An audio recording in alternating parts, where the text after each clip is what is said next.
মূল শিরোনাম massive headline প্রবাসের পাট দেশে প্রযোগ বিদেশে ড্রাগন বাগানের অভিজ্ঞতা কাজে লাগিয়ে নদিয়ায় কোটি টাকার বিপ্লব আনলেন মুর্শিদাবাদের লালবাবু উপশিরোনাম ফকিরডাঙ্গা ঘোলাপাড়ার জমিতে সফল বিদেশি মডেল প্রসাদপুর গ্রামের ছেলে লালবাবুর হাত ধরে স্থানীয় কৃষি দেখো সাফল্যের নতুন মুখ বিদেশে কঠোর পরিশ্রম করে অর্থ রোজগার করেছেন অনেকেই কিন্তু সেই অভিজ্ঞতাকে দেশের মাটিতে কাজে লাগিয়ে বিপ্লব ঘটিয়েছেন কজন সেই বিরল উদাহরণ সৃষ্টি করলেন মুর্শিদাবাদের প্রসাদপুর গ্রামের তরুণ লালবাবু বিদেশ বিভুঁইয়ে ড্রাগন ফলের বাগানে কাজ করার অভিজ্ঞতাকে পুঁজি করে তিনি এখন নদিয়া জেলার ফকিরডাঙ্গা ঘোলাপাড়ার পতিত জমিতে লক্ষ লক্ষ টাকা আয় করছেন বিদেশের অভিজ্ঞতা দেশের উদ্যোগ লালবাবু জানান বিদেশ যাওয়ার মূল উদ্দেশ্য ছিল অর্থ উপার্জন কিন্তু সেখানে ড্রাগন ফলের চাষের পদ্ধতি উন্নত পরিচর্যা এবং ফলের গুণমান দেখে আমি অভিভূত হই আমি তখন থেকেই ঠিক করি এই গানকে আমার দেশের মাটিতে কাজে লাগাবো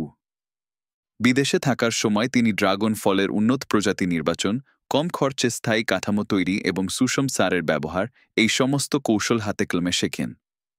সেই বিশেষ অভিজ্ঞতা নিয়ে তিনি যখন দেশে ফেরেন তখন তার মনে এই একটি পরিকল্পনা ছিল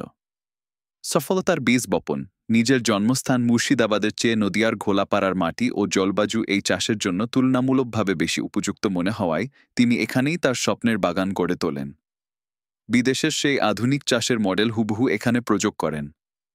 এর ফল মেলে হাতে নাতে মাত্র ১.৫ বছরের মধ্যেই ফলন শুরু হয় এবং ফলের গুণগত মান বাজারের অন্যান্য ফলের চেয়ে অনেক উন্নত হয়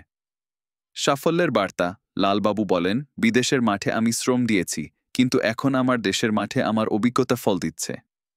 আমার এই ড্রাগন বাগান থেকে এখন একর প্রতি বছরে ১০ লক্ষ টাকার কাছাকাছি মুনাফা আসছে গু